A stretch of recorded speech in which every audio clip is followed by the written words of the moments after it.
Bueno, muy buenos días. La lectura del día de hoy nos trae el libro de Isaías capítulos 45 y 46 y la carta de San Pablo a los Efesios en el capítulo 2. Vamos a ubicarnos en la segunda carta de Pablo a los Efesios. Esta carta es una de las cartas que se conoce como cartas de la cautividad o desde la prisión. Recordemos que Pablo en diferentes situaciones estuvo preso en Cesarea, estuvo preso en Roma, y esta carta, como la de Colosenses, como la de Filipenses, de Timoteo, hace parte de estas cartas de la prisión. Pero también esta carta tiene una particularidad y es que a pesar de que está dirigida a la iglesia de Éfeso, es una carta que se identifica como una carta circular. ¿Qué quiere decir? Que Pablo la escribe aparentemente con una dirección específica o con un destinatario específico, pero son cartas que se comunicaron y se compartieron en otras iglesias. Por ejemplo, cuando Pablo le escribe a los colosenses, les aclara que esa carta también es enviada copias a la iglesia de la Odisea, y le dice a los colosenses que la carta que les envió a ellos también, eh, y que la carta de la Odisea, que le había enviado a la Odisea, también se las envía a los colosenses para que las estén estudiando. ¿Qué quiere decir?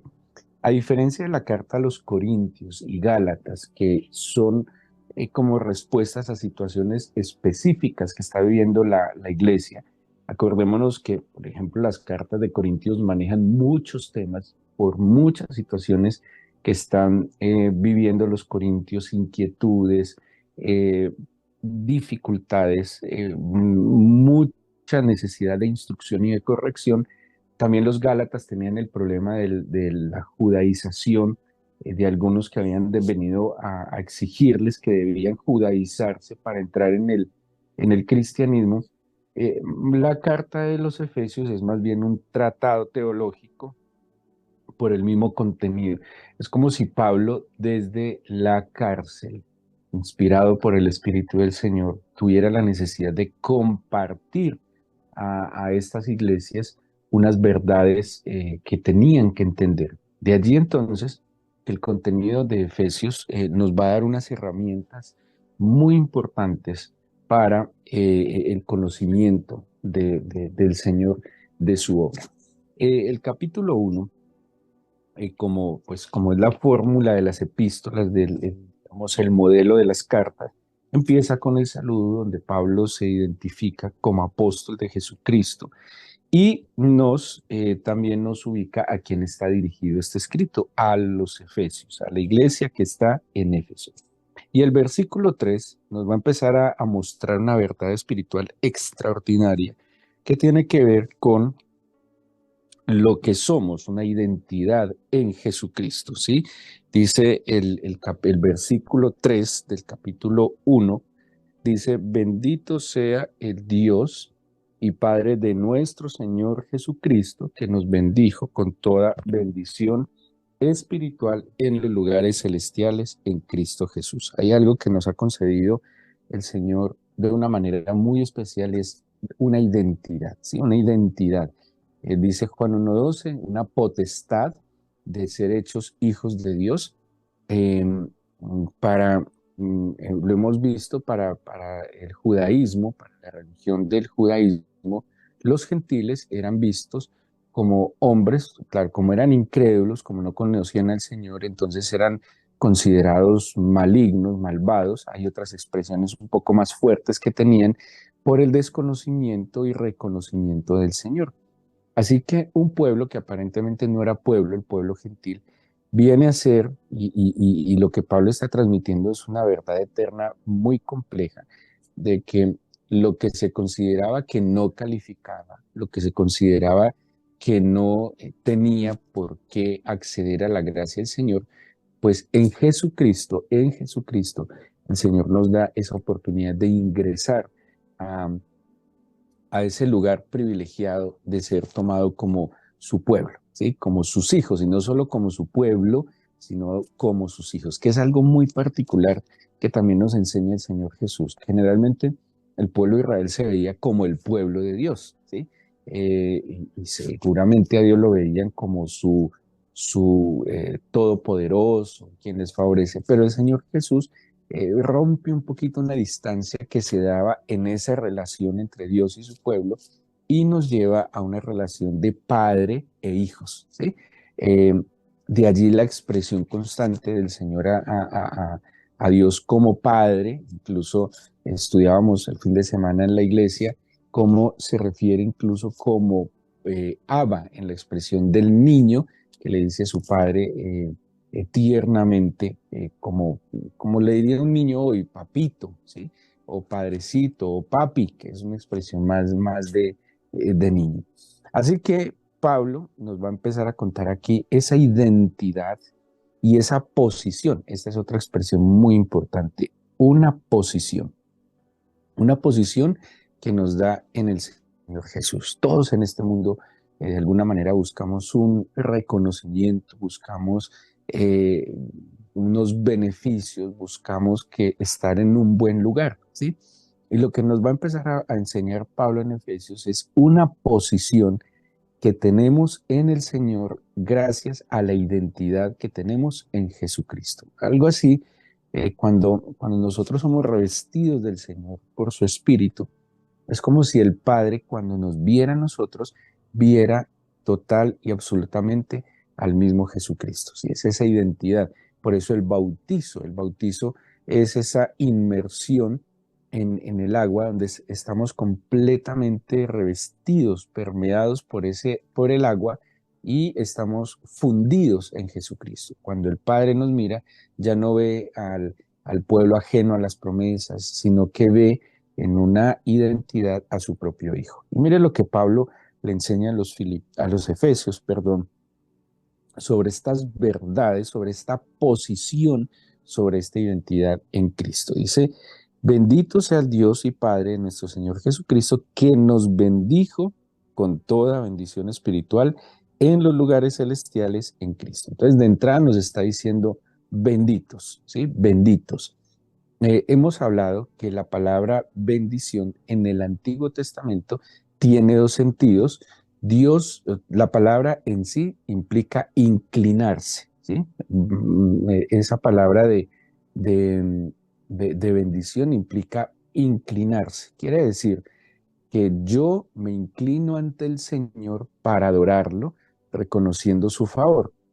Pero cuando hablamos de que el Señor se inclina hacia nosotros, el Señor se inclina hacia nosotros no para adorarnos, sino para beneficiarnos, ¿sí?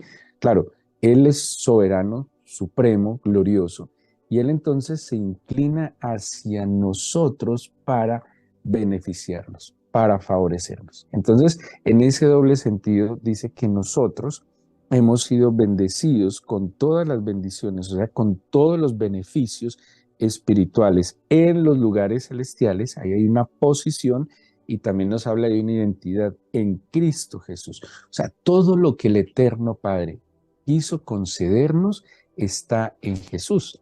Por eso la Biblia nos exhorta constantemente a que le busquemos al Señor, porque todo lo que usted necesite en la eternidad en su vida está en Cristo. El Padre lo puso en Cristo Jesús.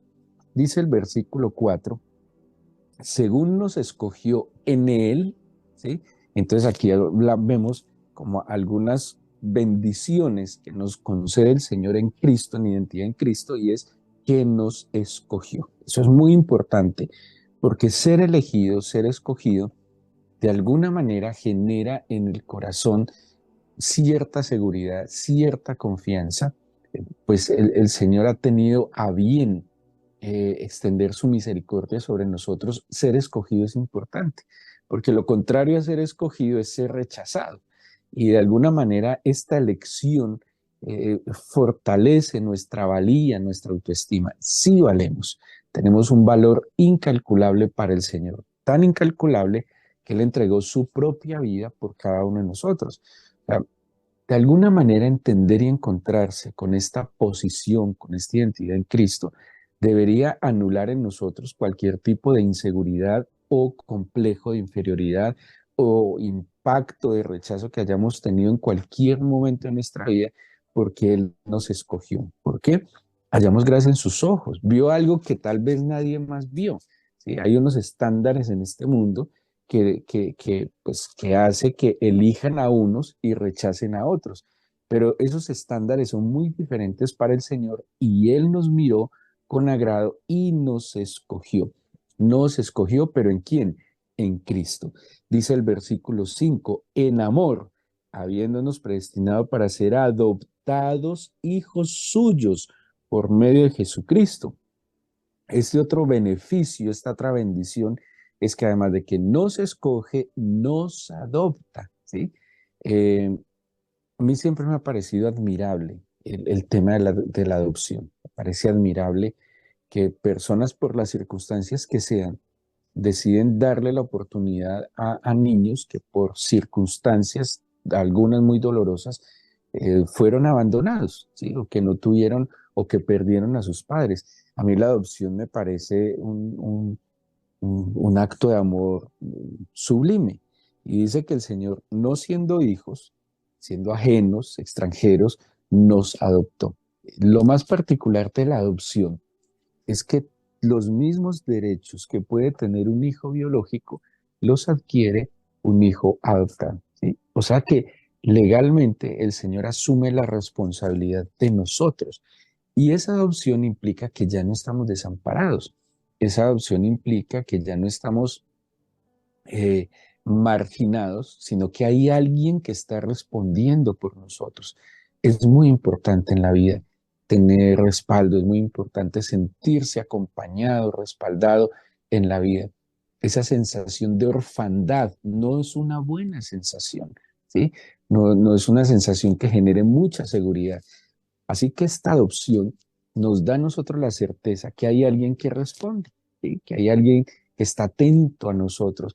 Incluso eh, podremos equivocarnos, incluso podremos tomar decisiones equivocadas o por torpes o por acelerados o por tal vez buscando hacer algo bueno, pero no era lo correcto exactamente. Pero aún en eso, cuando alguien responde, está allí atento incluso para acompañarnos en esas situaciones. En Cristo nos adoptó.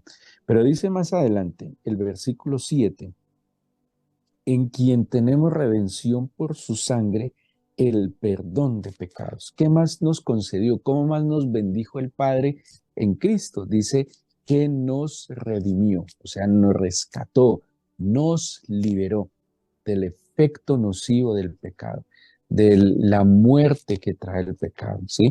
Estábamos bajo una potestad, esclavos, ese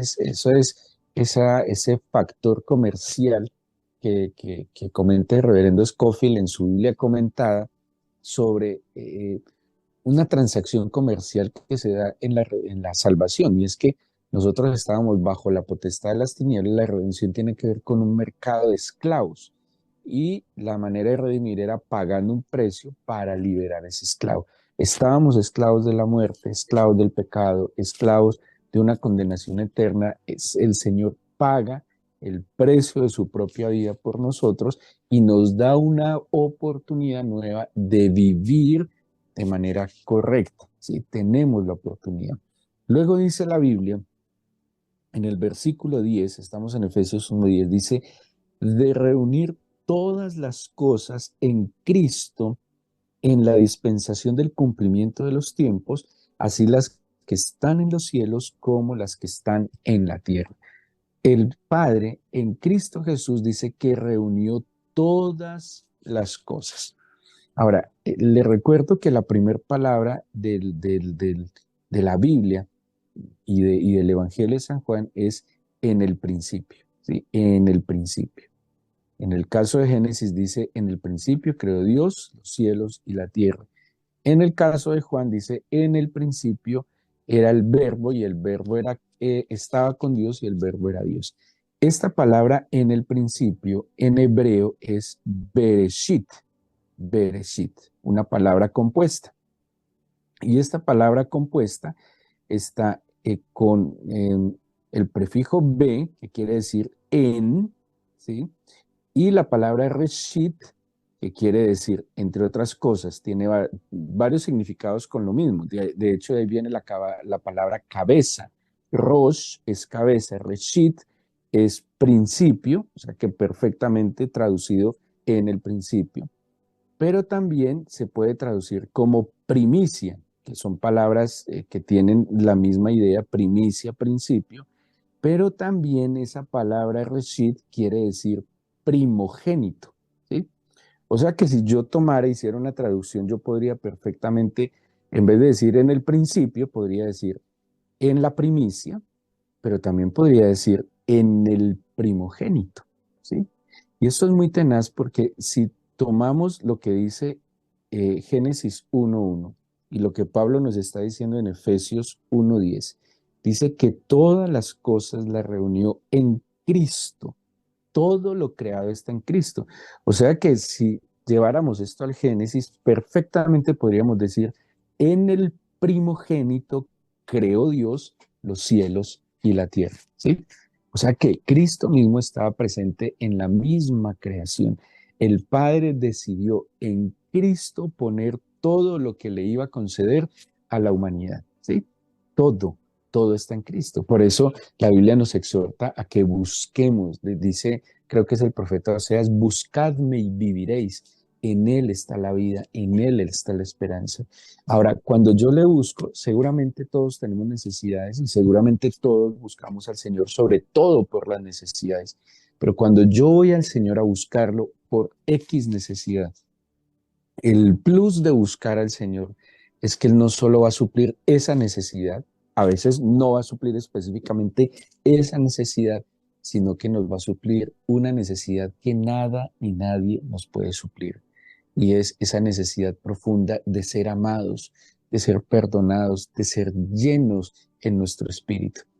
A veces, no siempre, las cosas se dan como queremos y cuando queremos, pero aquel que va a Jesucristo siempre tendrá satisfacción en su alma, siempre tendrá fortaleza, siempre tendrá ánimo pronto, siempre tendrá sabiduría e inteligencia para afrontar las situaciones. Otras veces, soberanamente, el Señor también cuando le buscamos en una necesidad puntual, también, si es su perfecta voluntad, nos va a conceder alivio en eso que estamos solicitando. Pero nunca, nunca aquel quien va a Cristo vuelve con las manos vacías. Siempre nuestras manos vienen llenas y siempre vendrán llenas de algo mejor, incluso de lo que estábamos buscando. Porque como el Señor sabe de qué tenemos necesidad, como el Señor sabe en verdad cuál es nuestra profunda necesidad, Él nos dará, y así dice también la Biblia, Él nos dará mucho más, nos dará conforme a sus riquezas en gloria. Entonces, no sé, tal vez yo voy a buscar al Señor porque tengo un problema laboral. Señor, en verdad necesito resolver esta situación, ayúdame, y empiezo a buscarlo. Pero el Señor en su sabiduría, en su soberanía, me concederá entender que yo no solo tengo una situación laboral, que tal vez hay algo más de fondo que debe ser solucionado y ahí está el que nunca vendré con las manos vacías, que tal vez esa necesidad de un trabajo, o de lo que sea su necesidad, se convierte en un motivo, un medio, una excusa para que encontremos en él la verdadera satisfacción de cualquier otra necesidad.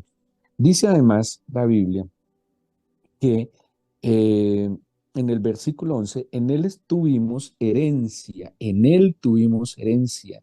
Dice, habiendo sido predestinados conforme al propósito del que hace todas las cosas, según el designio de su voluntad.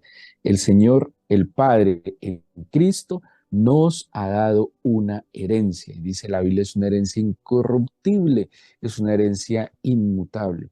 Dice también en el versículo 13 y 14, en él también vosotros, habiendo oído la palabra de verdad, el evangelio de vuestra salvación, y habiendo creído en él, fuisteis sellados con el espíritu de la promesa, que es las arras de nuestra herencia, hasta la redención de la posesión adquirida para alabanza de su gloria. En Cristo Jesús también fuimos sellados por su espíritu, dice, es las arras de nuestra herencia, o sea, tenemos una garantía. tenemos una garantía. Quiere decir que el Espíritu del Señor es la certeza, es el que nos da la certeza de la herencia que tenemos eterna, ¿sí? O sea, el Espíritu del Señor es el que nos convence de esa herencia que el Padre nos ha concedido. Pero dice también el capítulo 2, versículo 1, y vamos a leer este bloque, porque dice que Él nos dio vida. Dice, y Él os dio vida a vosotros cuando estabais muertos en vuestros delitos y pecados. ¿En quién nos dio vida? En Cristo Jesús. Dice el versículo 2, en los cuales anduvisteis en otro tiempo, siguiendo la corriente de este mundo, conforme al príncipe de la potestad del aire, el espíritu que ahora opera en los hijos de desobediencia, entre los cuales también todos nosotros vivimos en otro tiempo en los deseos de nuestra carne, haciendo la voluntad de la carne y de los pensamientos, y éramos por naturaleza hijos de ira, lo mismo que los demás. Pablo está diciendo, estábamos muertos todos, estábamos apartados, estábamos condenados y estábamos presos del pecado, ¿sí? Todos simplemente llevados por los deseos, los impulsos, las pasiones, pero completamente alejados del Señor. Y dice el versículo 4, pero Dios, que es rico en misericordia, por su gran amor con que nos amó, aun estando nosotros muertos en pecados, nos dio vida juntamente con Cristo. Y aquí dice entre paréntesis, por gracia sois salvos. Y dice el versículo 6, y juntamente con Él nos resucitó y asimismo nos hizo sentar en los lugares celestiales. Volvemos a hablar de la posición. Bueno, Pablo en la carta a los Efesios habla mucho de los lugares celestiales. Es un tema bien interesante porque incluso Pablo nos habla de una lucha espiritual que libramos y de unas herramientas que debemos tener para esta lucha. Y se centra mucho en esa idea de los lugares celestiales, que luego trataremos de explicarlo. Dice entonces el versículo 7, para mostrar en los siglos venideros las abundantes riquezas de su gracia en su bondad para con nosotros en Cristo Jesús. El 8, por gracia sois salvos por medio de la fe, y eso no de vosotros, pues es don de Dios, no por obras, para que nadie se gloríe, porque somos hechura suya, creados en Cristo Jesús para buenas obras, las cuales Dios preparó de antemano para que anduviésemos en ellas. Entonces, Él nos da vida juntamente con Cristo. Estábamos muertos, perdidos, en pecado, sin esperanza, sin Dios en este mundo, ¿sí? No teníamos esperanza. De hecho, creo que más adelante va a decir eso, andábamos sin Dios, andábamos sin esperanza, no teníamos para dónde tomar. Y el Señor nos concede la vida de su unigénito para que todo aquel que en Él cree no se pierda y tenga vida eterna. En Él el Padre reunió todas las cosas. En Él tenemos salvación, esperanza y vida. El Padre, todo lo que nosotros necesitamos en este tiempo y en el futuro, nos lo ha concedido aquí y ahora. Así que procuremos buscar al Señor, procuremos buscar al Señor Jesucristo, procuremos identificarnos con Él. Y para hacerlo hay que conocerlo, hay que leer la Escritura, no solo el Nuevo Testamento, hay que estudiar, leer el Antiguo Testamento, porque como les he dicho tantas veces en Juan 5:39, el Señor dice, busquen, escudriñen las Escrituras, que ellas dan testimonio de mí. La oración es el método por excelencia, es eh, la herramienta perfecta que tenemos para acercarnos al Señor. ¿Cómo lo vamos a conocer? También yo sé que el Señor nos conoce, yo sé que el Señor conoce nuestro corazón, pero en la confianza se construye en la buena comunicación, en un diálogo constante, sincero y permanente. Acérquese al Señor con toda confianza, búsquele. Es legítimo que usted ponga su necesidad, la que usted cree que es su necesidad, y se va a asombrar cuando penetre en el corazón del Señor cómo Él va a suplir otras necesidades que usted creía que no eran necesidades, ¿sí?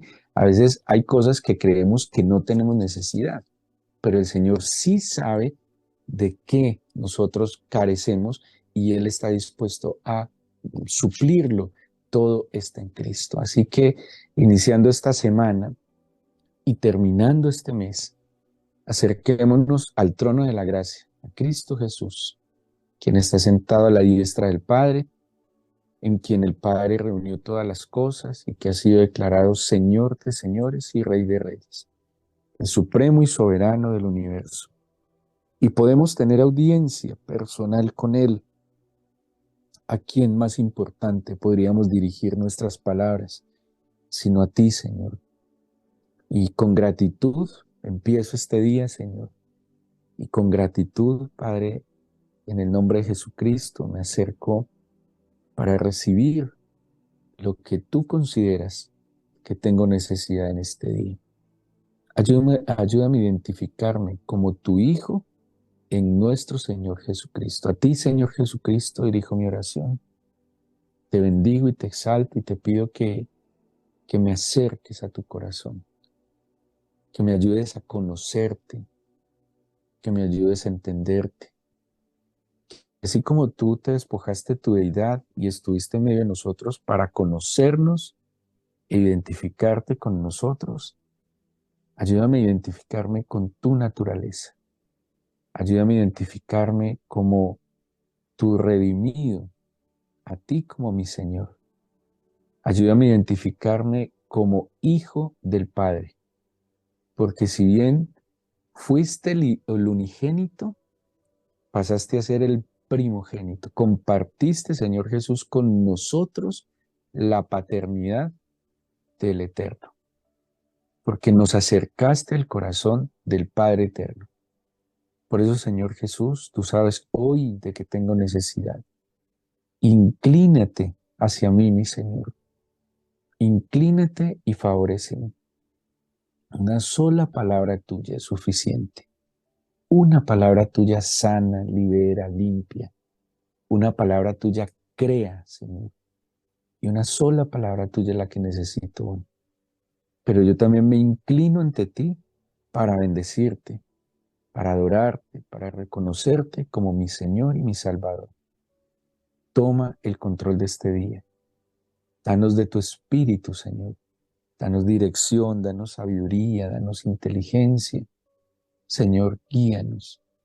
Que no sean los impulsos de nuestro corazón, sino la dirección de tu espíritu. Por favor, que no actuemos de manera intuitiva lejos de ti, sino que estemos conectados en cada paso que debemos dar. Te bendecimos, Señor, te damos la gloria, las gracias por este día que nos concedes, por darnos vida, Señor, y de hecho entonces una oportunidad para vivir de la mejor manera. Te bendecimos y te adoramos en el nombre de Jesús. Amén.